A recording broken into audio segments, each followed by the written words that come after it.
Assalamualaikum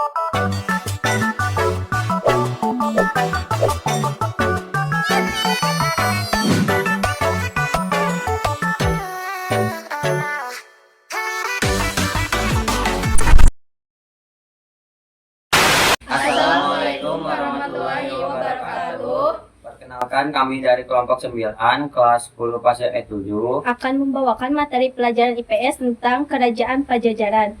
Perkenalkan, nama saya Nadifa Yunisa. Nama saya Riri Mulpia. Nama saya Handi. Nama saya Giri Rama Saputra. Selamat menyaksikan. Awal berdiri.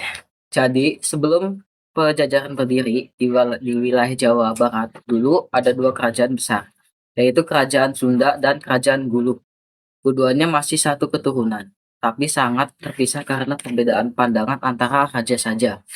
Nah, pada abad ke-15, muncullah seorang raja yang bijaksana bernama Sri Baduga Maharaja, atau yang lebih dikenal dengan sebutan Prabu Siliwangi.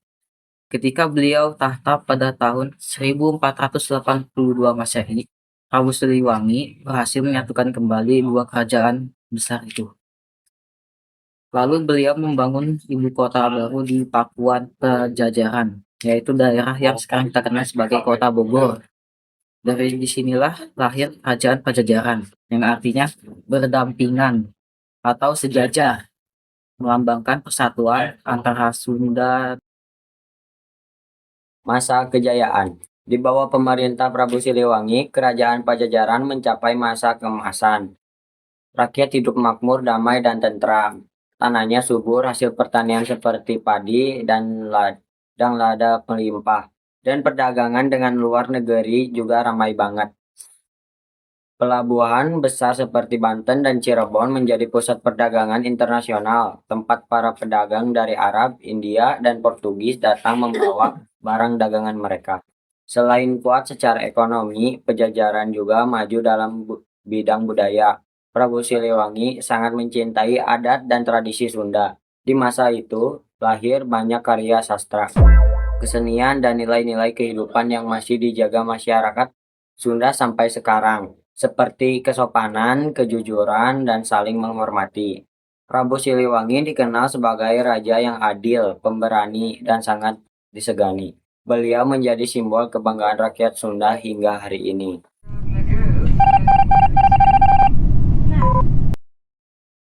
Keruntuhan Pajajaran. Akhirnya, pada tahun 1579 Masehi, Kesultanan Banten yang dipimpin oleh Maulana Yusuf menyerang ibu kota Pajajaran, yaitu Pakuan Pajajaran. Pada saat itu, kerajaan dipimpin oleh Prabu Ragamulya Surya Kancana, putra dari Prabu Siliwangi. Pertempuran besar pun terjadi. Sayangnya, Pajajaran tidak mampu bertahan dan akhirnya runtuh. Keruntuhannya ini memandai berakhirnya masa kejayaan kerajaan-kerajaan Hindu di Tatar Sunda. Namun, sebagian rakyat yang masih setia melarikan diri ke pedalaman dan sampai sekarang mereka dikenal sebagai orang Kanekes atau suku Baduy, yang tetap menjadi tradisi dan kepercayaan leluhur dari masa Pajajaran.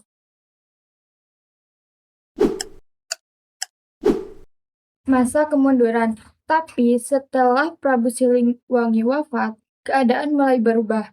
Kerajaan-kerajaan di sekitar Pajajaran seperti Cirebon dan Banten mulai tumbuh menjadi kerajaan Islam yang kuat.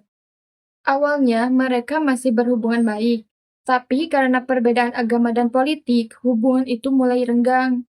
Pajajaran masih memegang teguh ajaran Hindu Sunda wiwitan, sedangkan kerajaan tetangganya sudah memeluk Islam. Selain itu, Pajajaran juga kehilangan pelabuhan-pelabuhan pentingnya seperti Banten dan Cirebon, sehingga perdagangan mereka menurun drastis. Ekonomi melemah, dan kekuatan militernya juga makin berkurang.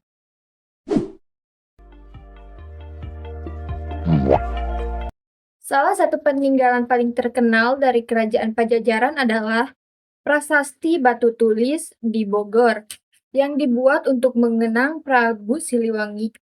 Meskipun kerajaan ini sudah lama runtuh, semangat dan nilai-nilai kebudayaannya masih hidup dalam masyarakat Sunda sampai hari ini. Kerajaan Pajajaran mengajarkan kita arti persatuan, kebijaksanaan, dan cinta terhadap budaya sendiri. Kesimpulannya, Kerajaan Pajajaran pernah menjadi kerajaan besar di tanah Sunda yang maju dan makmur. Di masa Prabu Siliwangi, walau akhirnya runtuh, peninggalan dan budayanya masih hidup hingga sekarang.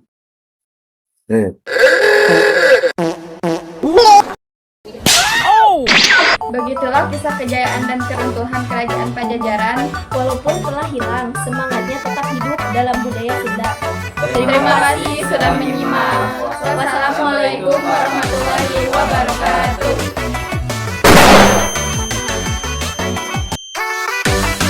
¿Qué tan fuerte es Bit de Minecraft? Aplicaremos matemáticas, pero para simplificarlo todo haremos comparaciones con superhéroes y objetos